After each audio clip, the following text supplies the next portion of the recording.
Hoje nós vamos falar da alma humana. Há duas correntes sobre o assunto. Se eu escolher uma delas, não vou ficar contrário à outra. Então não é tema de discussão, é um estudo bíblico. Nós vamos estudar a Bíblia. Se tem duas correntes, tem duas origens. Entre o ano 500 e 400 a.C., existiam uns filósofos na Grécia famosos. Deixou o mundo inteiro é conhecido.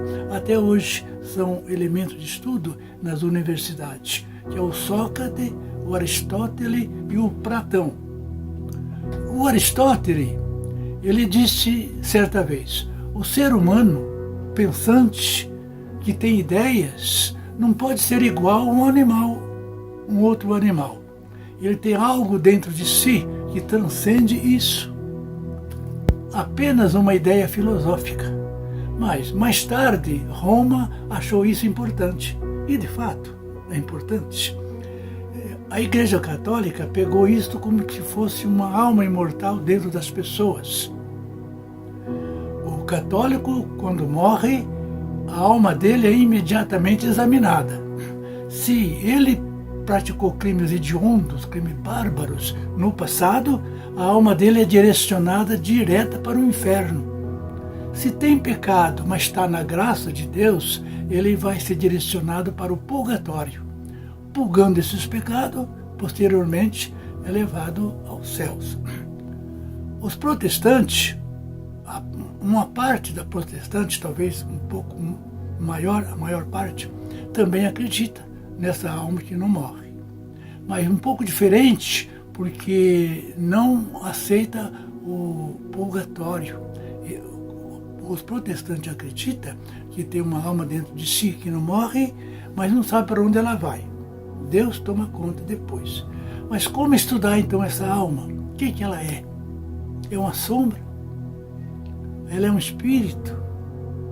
Mas como estudar uma coisa abstrata? É muito complicado. Mas nós vamos pegar aqui as Sagradas Escrituras e vamos ver o que diz aqui. Gênesis 2:7.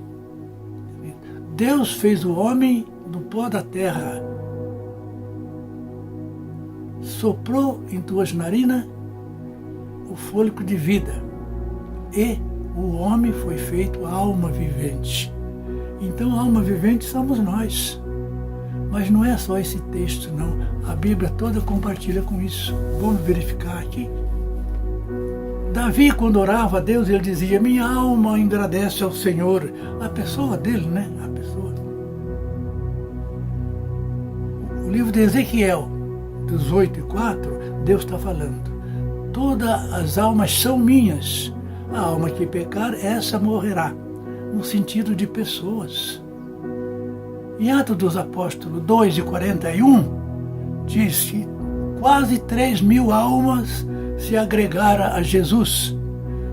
3.000 pessoas, não é verdade? Veja o que Pedro falou em Atos 3:23. A alma que não escutar a Jesus será exterminada. Alma no sentido de pessoas. O navio que transportava Paulo preso para Roma, que foi a pique, eram 266 almas que foram salvas. Pessoas, não é? Nós estamos olhando a Bíblia corrigida de João Ferreira de Almeida. Então fica difícil estudar a alma nesse sentido abstrato. Agora nós estamos vendo que a alma não é mais abstrata, a alma é a própria pessoa. Agora podemos estudar. O corpo humano é uma alma humana. A medicina estuda a milionésimas partículas da alma humana, porque os médicos precisam deste conhecimento, solidez para estudar. Mas e quando morre? Voltamos novamente às Sagradas Escrituras. Quando morre, diz a Bíblia, que o homem volta às origens. Como que é essa origem? O homem era pó e o espírito veio do interior de Deus, o sopro, a boca de Adão. na morte ele volta às origens, porque as pessoas quando morrem entregam seu espírito. Davi entregou seu espírito em Salmo 31 e 5. Em Atos dos Apóstolos 7:59 foi a vez de Estevão entregar teu espírito. O próprio Senhor Jesus entregou teu espírito quando expirou na cruz. Ele diz: Pai, em tuas mãos entrego o meu espírito. É o livro de Lucas 23 e 46. Mas, além de entregar o teu espírito, quando expirou na cruz, ele já havia dito em Mateus 12:40, eu vou ficar 3 dias e 3 noites no seio da terra, se referindo à sepultura. Então veja que Jesus obedeceu fielmente o que está escrito em Eclesiastes 12:7, a volta às origens na morte. Jesus entregou o teu espírito a Deus e o teu corpo foi para a sepultura. Nós vamos passar por isso porque Jesus é o nosso modelo. Nós vamos morrer e vamos voltar às origens. Mas isto não é o fim. Não por causa da imortalidade, né? Por causa da ressurreição. E Jesus explicou também em João 11, do verso 11 ao 14, que a morte é um sono que só pode ser despertada na ressurreição. Mais um pouquinho adiante, no mesmo 11 de João, lá no verso 25, Jesus disse para Maria, irmã de Lázaro, eu sou a ressurreição e a vida. Quem crê em mim, ainda que esteja morto, viverá. Jesus não se lembrou da imortalidade, ele falou da ressurreição. Eu sou a ressurreição e a vida. Então, Jesus é nosso modelo e nós temos que passar por isso que ele passou. Agora, a ressurreição é algo importante nas Sagradas Escrituras. Entre as grandes promessas, a ressurreição é uma delas. Já lá nos primórdios da vida, o Jó, antes de Abraão, o Jó já disse, eu sei que o meu Redentor vive e que por fim se levantará sobre a terra. A minha própria carne eu verei Deus. Viu com que esperança firme tinha Ló na ressurreição? Jesus também falou da ressurreição. Ele disse, todos que estão no sepulcro ouvirão minha voz. E os que fizerem o bem sairão para a ressurreição da vida.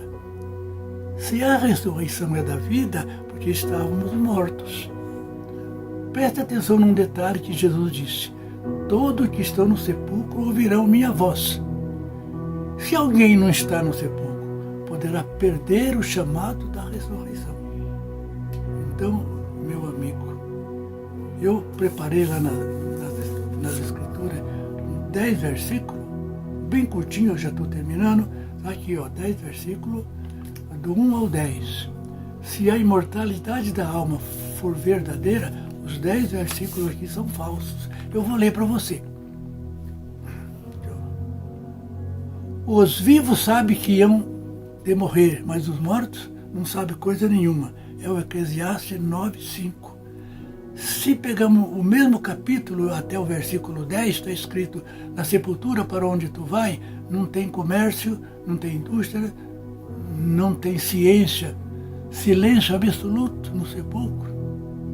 O próximo, na morte não há lembrança de ti, no sepulcro quem te louvará? Esse é o Davi que falou isso, o homem segundo o coração de Deus. O meu terceiro item, sai-lhe o espírito, ele se torna para a tua terra, naquele mesmo dia perecem os seus pensamentos. É o Salmo 146 e 4. Vamos ver o próximo aqui.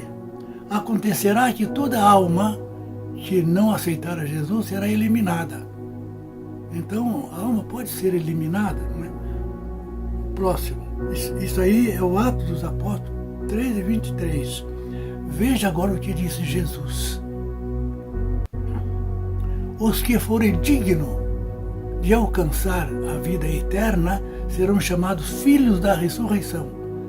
Se somos filhos da ressurreição, é porque não tínhamos vida antes do nosso nascimento, não é? Próximo aqui agora. quem não ressuscitar na primeira ressurreição permanece morto. É o livro do Apocalipse 20, em verso 5. Permanece morto.